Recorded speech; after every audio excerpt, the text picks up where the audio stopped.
What are we weird? It was in many ways a very sort of theatrical family in a sense, in terms of their behaviour. Because reading the research, I was very amused by, and again it's got a resonance in the film, because in the film there's this granny who only Billy looks after, and she's going slightly gaga in a corner, and you had the same, didn't you? We did have a granny. Yes. Grandma came over in 1945.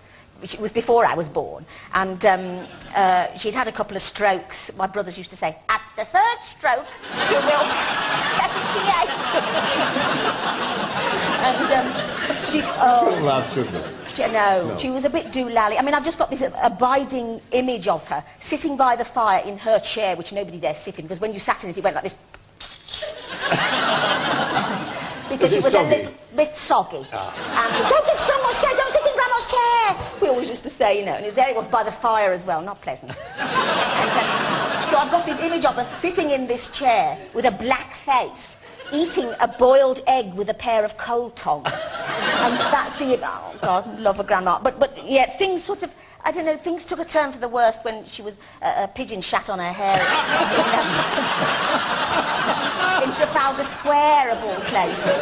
And I think it's because of Grandma, you know, that I like playing old ladies. Women. I think so, yeah. Well, you do, don't you? And you've made something of a, not a career of it, but you made a kind of trademark of it. You play them beautifully well. I mean, that marvellous woman, I mean, Mrs. Overall in Acorn Antiques, I mean, it makes me laugh more than any other character. Oh, and I love, Mrs. Overall. She's in everything I do. Well, it's mainly my back, of course. But, yeah, no, I love Mrs. Overall. People used to think that I had a hump made by wardrobe. It's really embarrassing, because it was actually my own back. And then I remember there was a makeup award was given for the makeup on Acorn. Oh, she's here, makeup artist at the back. Sorry, Chrissy, about this. But there was a makeup award given for the makeup on it, and they filmed me being made up. You know, and of course, people used to say, God, it's marvellous makeup, isn't it? Of course, it was hardly any. It's a little bit of lippy. I'm sorry. No makeup was what it was. And you love playing grotesques too, don't you? I mean, in Dinner Ladies, I mean, Victoria's mother. I mean, where does she come from, that one? Oh, from the depths of Victoria's mind. I suppose she's a kind of mixture of...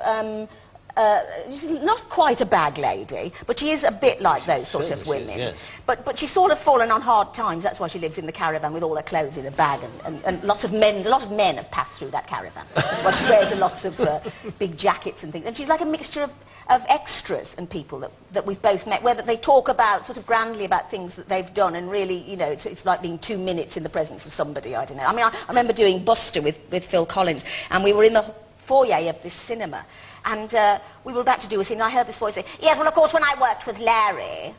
You know, and this chap had done sort of like 2 minutes in a film with Laurence Olivier, and I think that's what, she's like that. She's probably been a cleaner in a theatre somewhere, and you know, happened to go into Frank Sinatra's dressing room once. You know, but just... And is that what you imagine when you build a part? That kind of layer? You sort of imagine, where's this woman come from? What's she done? Why has she arrived at this state? Rather than just do a grotesque character? No, I don't bother with anything. You don't bother with that?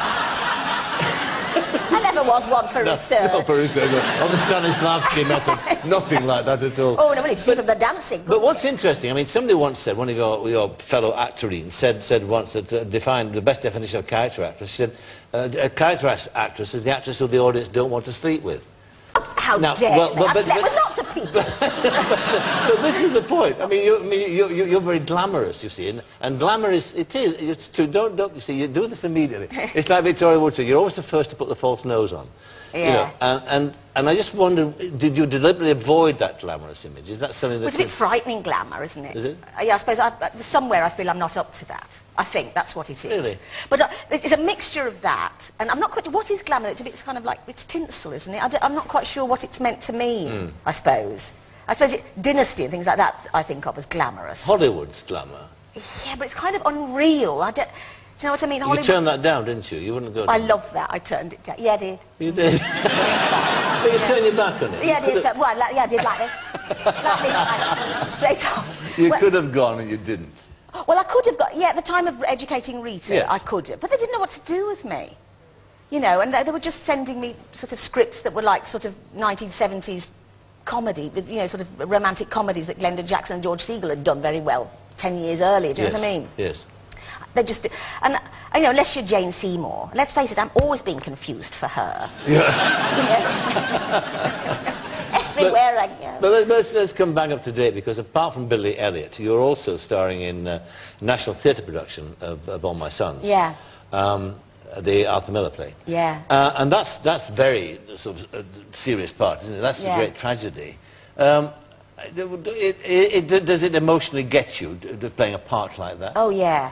You can't help it. I mean, the play is, it's like a roller coaster. Yes. It really does get you. I mean, just from the read-through, everybody, you know, it's just very, very moving. And, I mean, the play itself is incredibly moving. And Grant came to see it at the first preview, and he said there were so many people crying in the back rows, he couldn't hear what we were saying in the last scene. You know, because it is incredibly moving. And, yeah, it's exhausting. And you're playing it in a kind of open-plan theatre, aren't you? In a sort of open stage. Yeah, you can see the audience if you bother. Well, you can't with my eyesight, but, you know, they're so close, and they're lit. You know, I mean, the first night I walked down the stairs, and I could see Benedict Nightingale, the critic from the Times. I could see, as soon as I spoke, you know, and I thought, oh, no, and as soon as I went, you know, so you can really see them, and they're very close. It's set in a garden, you know, and it's a real lawn, and it actually grows. When we've been away, they're sort of really high underneath the benches and things, you know, and they have to water it and all sorts of stuff. And so they're on either side, and the audience are very close, and you feel like they're in the garden with you.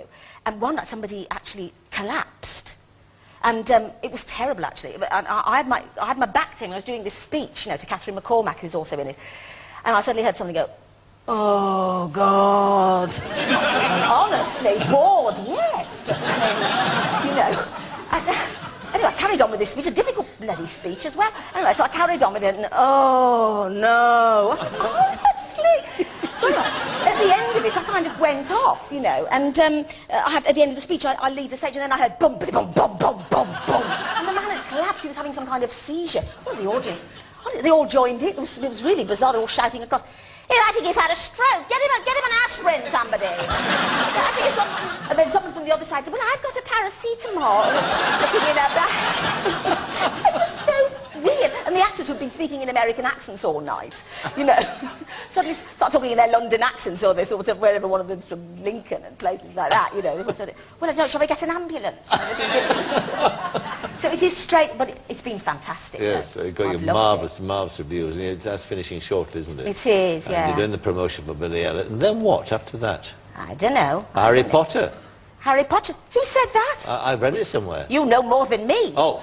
Well, I don't know. I don't know about that. There might be. But I can't say.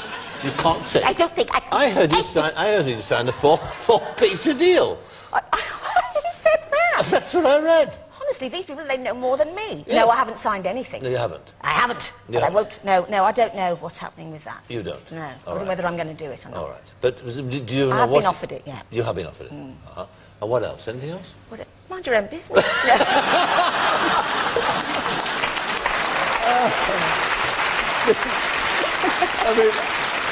I've been waiting 400 shows to sort of say that to me. Saying what you're doing next. Mind your own sodding business. I'm going home for a cup of tea. That's what I'm doing. Quite right. Well, all the best with the film. I don't think I need wish you luck with it, because I think it's going to do really, really well. It's a film well worth seeing, Billy Elliot. Julie Walters, thank you very much indeed. Julie Walters. Thank you.